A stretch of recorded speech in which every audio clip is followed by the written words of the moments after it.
Hey friends, Catherine here. I wanted to show you a little bit of the process that I use for rendering wax. We did that crush and strain the other day and we ended up with kind of a pile of wax afterward. So we are going to render it down into a more storage friendly and usable form. For the rendering process that I like to use, you're going to want a bowl, a filter. I'm going to use the paint strainer bag that we used for the honey before, your wax, of course, and some water. And the first thing that I'm going to do is just stretch my filter over my bowl so that it is able to hold everything inside of this filter. And then I'm just going to dump my wax inside of it. Pretty straightforward so far, yeah?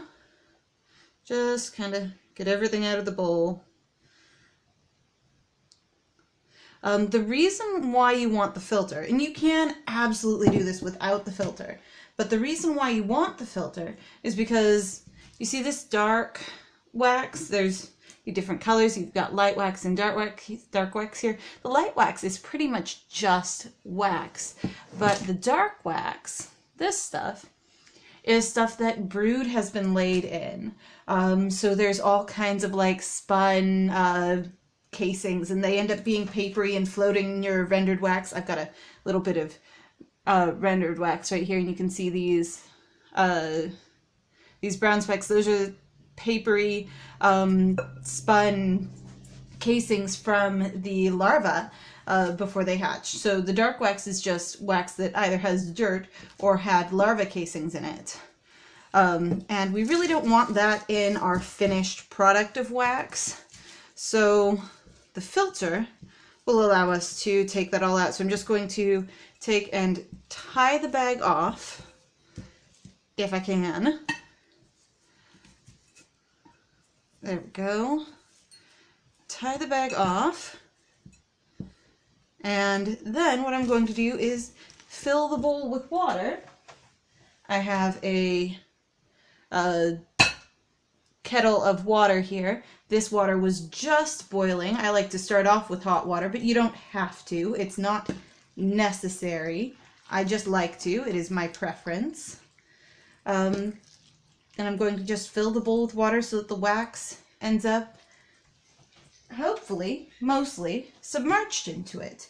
And the wax, because this is hot water, will start melting. I don't know if you can see it, but around the edges here, we've already got some wax starting to melt and gather and pool on top. And the wax will float on the surface of the water, so we're going to end up with a disc the size of the bowl when we're finished. Now, a kettle of water having just boiled will start to melt the wax, but it won't get us all the way there. So I'm going to take and put this in the oven and put it on the lowest temperature possible for the oven. Mine has its lowest setting at 175, and melt all of this wax down.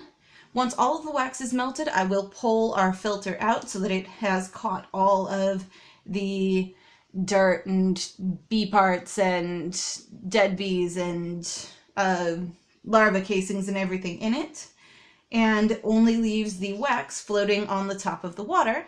Then I'll let it cool down and I will come back and show you guys how it ends up. So for you, it'll be just a second. For me, it'll be like an hour and a half. See you in a little bit. Bye.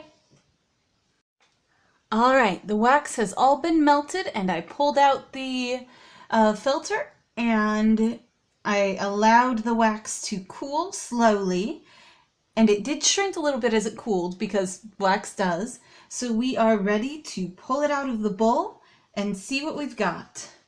The water underneath here is going to be gross and filthy because it's holding all of the dirt and things that settled out of the wax itself.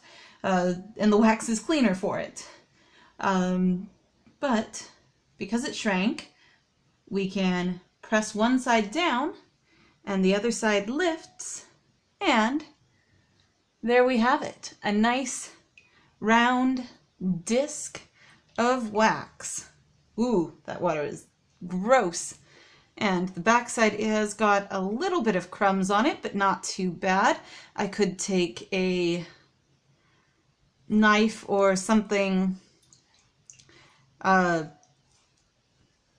and just kind of scrape that off, but I don't particularly think it's necessary. It's pretty clear as it is. I'll rinse it, maybe. Yeah, I'll rinse it and see what I end up with. Because that's all the stuff that got out of the filter, but was still able to settle out of the wax as it was cooling, which is awesome, because that just means that the wax itself is that much clearer. Let's see what we've got. Yeah, pretty good. And that is our clean and rendered wax. That's what I did today. I hope you enjoy it. I would love to see what you're doing today. And if you have thoughts on things that I should try, definitely let me know. I am always open to suggestions. And I don't have a plan for anything to do with this wet wax yet. So if you have a suggestion on what I should do, let me know. I put up new videos every day, so remember to come back and see tomorrow, because there's always something new to see. And remember to subscribe, and I will see you all next time. Bye!